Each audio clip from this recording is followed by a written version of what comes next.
তো hello everyone, আবারও চলে আসলাম একটা ট্রেডিশনাল লুক তোমাদের সাথে শেয়ার করতে। বিয়েবাড়ি স্পেশাল পার্টি মেকআপ লুক। এই লুকটা তোমরা ক্যারি করতেই পারো যে কোনো বিয়েবাড়িতে।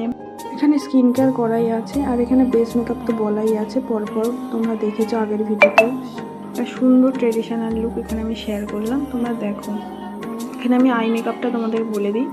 আই মেকআপে আমি প্রথমে একটা ট্রানজিশন শেড হিসাবে যে কোনো একটা হালকা ব্রাউন টোন নিয়ে নিতে পারবে তোমরাও। আমি সেখানে একটা ব্রাউন টোন নিয়ে সেটাকে ভালো করে ব্লেন্ড করে নিয়েছি। তারপর একটা ডার্ক পিঙ্ক কালার নিয়ে সারা আইলিডে অ্যাপ্লাই করে নিয়েছি। তারপরে আমি এই বার্গেন্ডি টাইপের যে কালারটা হয় না, ম্যাজেন্ডা বার্গেন্ডি, ওই কালারটা নিয়ে আমি আমার আইলিডটাতে শুধুমাত্র ব্লেন্ড করে নিয়েছি। ভালো করে ব্লেন্ড করার পরে তারপরে আমি একটা ফিল্টার অ্যাপ্লাই করে নিয়েছি। এখানে আমি আমার ফুল লুকটা শেয়ার করলাম, তোমাদের কেমন লাগলো আমাকে জানিও। আই হোপ তোমাদের খুব ভালো লেগেছে। তো আজকের মতন টাটা।